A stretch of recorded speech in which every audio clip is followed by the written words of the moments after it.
পরের এই ভিডিও টিউটোরিয়ালে আপনাদের সবাইকে স্বাগতম জানাচ্ছি। আমি আনিসুল ইসলাম।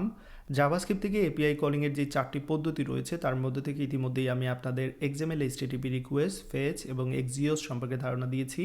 এ পর্যায়ে আমি আপনাদের দেখাবো jQuery ব্যবহার করে কিভাবে এপিআইকে কল করতে হয়। তো মেক শিওর আপনারা আগের ভিডিওগুলো দেখে নিয়েছেন, এতে করে প্রত্যেকটি পদ্ধতি সম্পর্কে আপনাদের ধারণা থাকবে এবং আপনাদের প্রয়োজন মতো যে কোনো পদ্ধতি ব্যবহার করতে পারবেন। আরেকটা বিষয় এখানে অবশ্যই আপনারা মনে রাখবেন, ভিডিওগুলোতে যে কোডগুলো আমি করে থাকি তা মূলত আমার গিটহাবে আমি পুশ করে থাকি এবং সেই গিটহাব লিঙ্কটা ডেফিনেটলি ভিডিওর ডেসক্রিপশনে আমি অ্যাড করে থাকি, যাতে করে আপনারা খুব সহজেই কোডগুলো খুঁজে পান। তো চলুন শুরু করা যাক। আমরা দেখে নিই কীভাবে jQuery ব্যবহার করে এপিআইকে কল করতে হয়।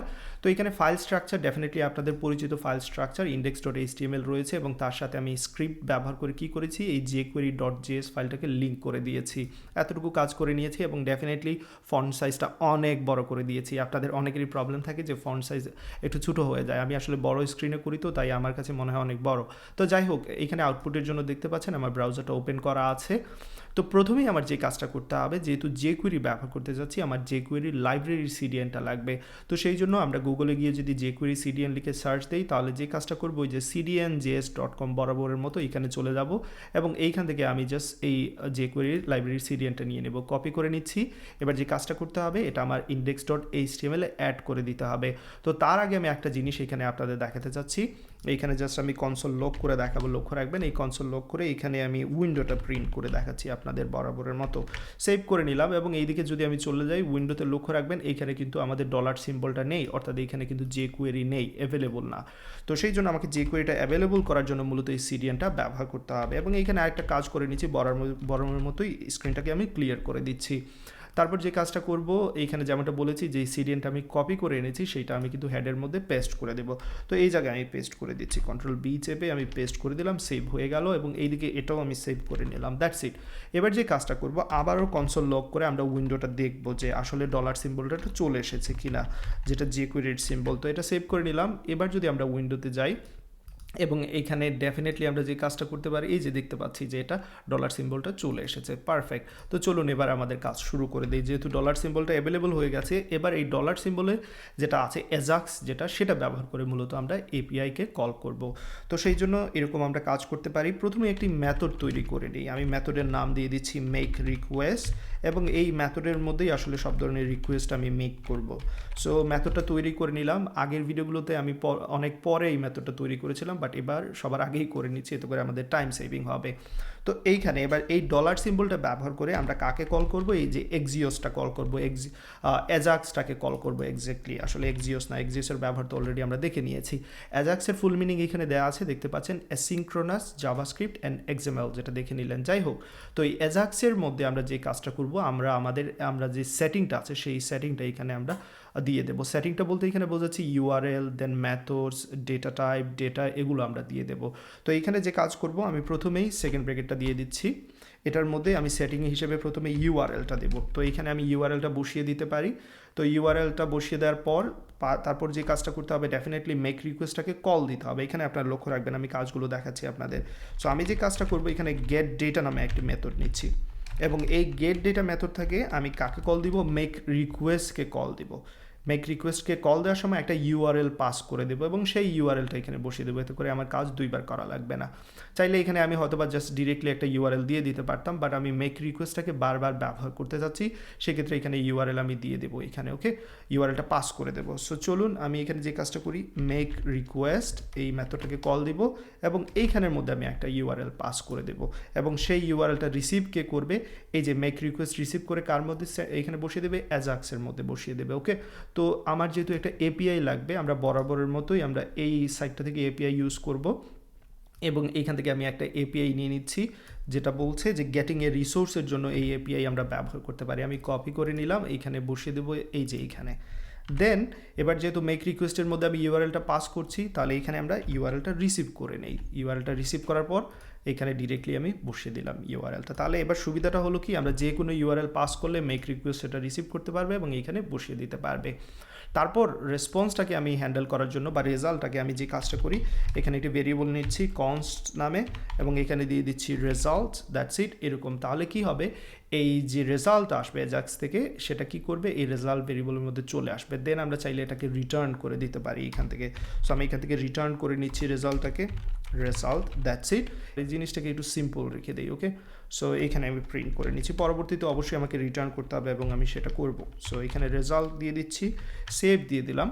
তো গেট ডেটাটাকে তো কল দিতে হবে, আদারওয়াইজ এখানে আমাদের কাজটাই শুরু হবে না। সো গেট ডেটাটাকে আমি কল দিয়ে দেবো, রাইট। এবার আরেকটা কাজ করে নেব, এই ফাংশনটাকে অ্যাসিঙ্ক ওয়েট করে দেবো, এতে করে আমরা ডিরেক্টলি রেজাল্টটা এখানে প্রিন্ট করতে পারবো। তো এখানে যে কাজটা করব, এই যে লক্ষ্য রাখবেন এখানে অ্যাসিঙ্ক করে দিচ্ছি এবং এই যে কলটাকে আমি ওয়েট করে দিলাম। সো যখনই কল সব কিছু ঠিকঠাক মতো হয়ে যাবে দেন আমরা রেজাল্টটাকে প্রিন্ট করে নিতে পারছি। সেভ করে দিলাম এবং দেখতে পাচ্ছেন এখানে রেজাল্টটা চলে এসেছে, অর্থাৎ আমাদের ডেটাটা চলে এসেছে। তো আমরা মূলত করব, যেহেতু এটাকে অ্যাসিঙ্ক ওয়েট করেছি, এখান থেকে ডেফিনেটলি আমরা কি করব, রেজাল্টটাকে রিটার্ন করব। এখানে প্রিন্ট করার কোনো দরকার নেই, কারণ এটাকে আমরা বারবার ব্যবহার করতে চাইবো। সো দেন যেহেতু আমরা এটা অ্যাসিঙ্ক ওয়েট ফাংশন, এখান থেকে আমরা এবার ডিরেক্টলি কি করতে পারবো, দেন ব্যবহার করতে পারবো। সো ডট দিয়ে দেন দিয়ে এখানে আমি কি করব, সেই রেজাল্টটাকে আমরা রেসপন্সের মধ্যে রেখে আমরা চাইলে কি করতে পারবো, এখানে প্রিন্ট করে নিতে পারবো। তো সেই কাজটা করে নিচ্ছি, console.log-এর মধ্যে আমি রেসপন্সটাকে প্রিন্ট করে দিচ্ছি। লক্ষ্য রাখবেন এখানে সেভ করে নিচ্ছি, এক্স্যাক্টলি পারফেক্টলি কাজ করছে। তো এই হচ্ছে আমার, লক্ষ্য রাখবেন যে মেক রিকোয়েস্ট যে ফাংশনটা আমি তৈরি করেছি সেটা, এবং এর মধ্যে আমি কি করেছি, অ্যাজাক্স ব্যবহার করেছি। অ্যাজাক্সের মধ্যে কনফিগারেশন হিসেবে আমাদের ইউআরএল দিতে হবে, ইউআরএলটা আমি ডেফিনেটলি রিসিভ করেছি অলরেডি। সো এখানে বসিয়ে দিলাম। মেথড রিসিভ করতে হবে, যেহেতু মেথড প্রপার্টির মাধ্যমে বলে দিতে হবে গেট, পোস্ট, পুট, ডিলিট কী ধরনের চাচ্ছেন। সো সেই মেথডটার নামও কিন্তু আমরা বলে দিয়েছি, যেটা এখানে এসে রিসিভ হবে এবং এইখানে আমরা বসিয়ে দিচ্ছি। এবং দেন আমরা রেজাল্টটা কী করছি, রিটার্ন করছি। এবং লক্ষ্য রাখবেন এখানে কিন্তু ওয়েট মাস্ট আপনাকে ব্যবহার করতে হবে, এই কারণেই যেহেতু আমরা কী করছি, ডিরেক্টলি রেজাল্টটাকে চাচ্ছি যে পুরোপুরি কাজ শেষে জাস্ট রেজাল্ট আমরা এখান থেকে রিটার্ন করবো, এই জন্য। অ্যান্ড দেন অ্যাসিঙ্ক তো অবশ্যই ব্যবহার করতে হবে, যেহেতু আমরা এটাকে ওয়েট বলে দিয়েছি। তারপর যদি এটাকে এবার আমাদের ব্যবহার করতে হয় কল দেওয়ার সময়, মেক রিকোয়েস্টে আমরা কল দিলাম, দেন দিয়ে এটাকে ব্যবহার করতে হবে। তো এবার চলুন, যদি এখানে কোনো এরর আসে সেটা আমরা কিভাবে হ্যান্ডেল করব, ডেফিনেটলি এটাকে আমরা হ্যান্ডেল করতে পারবো।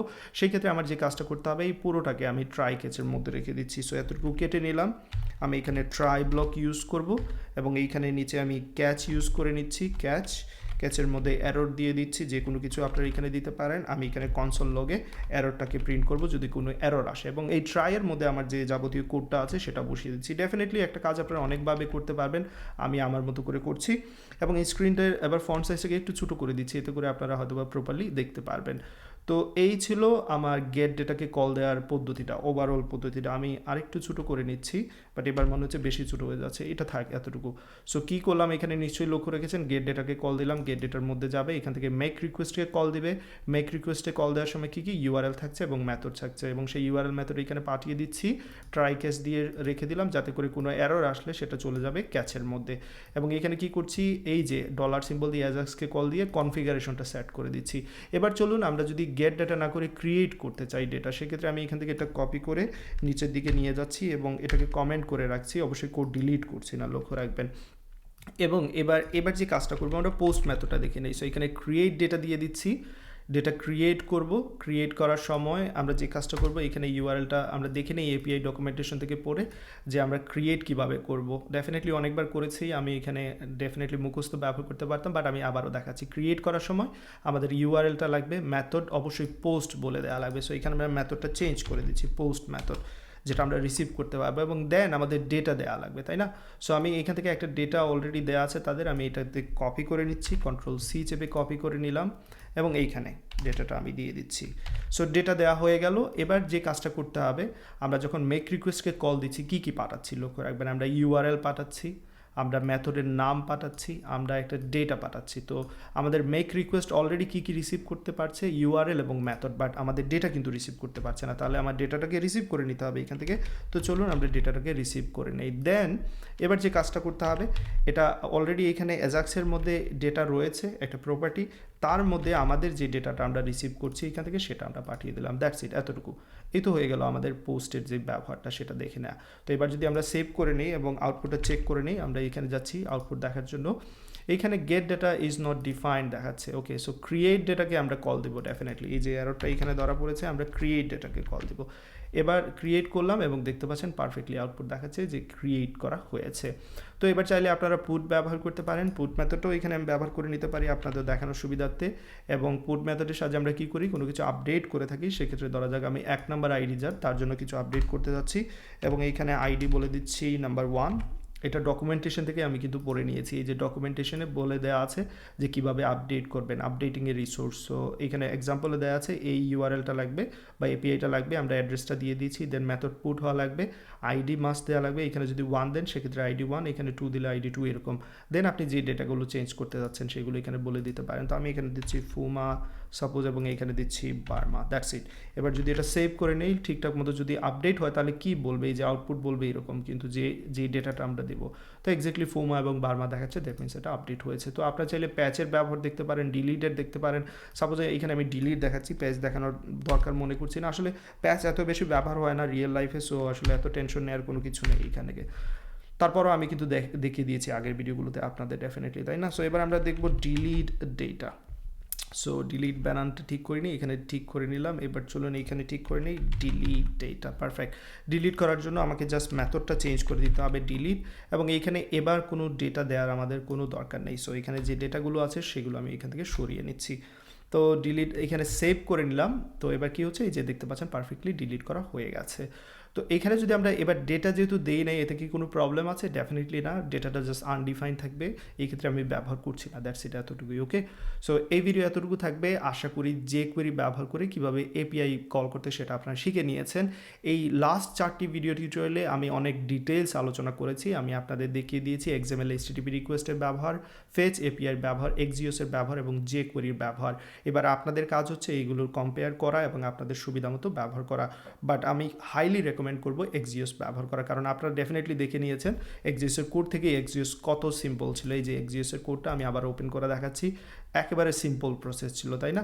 সো আমরা মেক রিকোয়েস্ট যখন করেছিলাম অনেক সিম্পলি কাজটা করেছিলাম, মেক রিকোয়েস্টটা অনেক সিম্পল, এবং এইখানে অনেক কিছুরই ঝামেলা নেই, নিশ্চয়ই আপনাদের মনে আছে। এইখানে আপনাদের এররকে আলাদাভাবে হ্যান্ডেল করার কোনো প্রয়োজন নেই, আপনাদের হেডার সেট করার দরকার নেই, অনেক কিছুই এখানে অনেক সহজে করতে পেরেছি। তাই যাই হোক, এবার আপনাদের কাজ হচ্ছে কম্প্যারিজনটা করে নেওয়া। সবাই ভালো থাকবেন, দোয়া রাখবেন, আল্লাহ হাফিজ।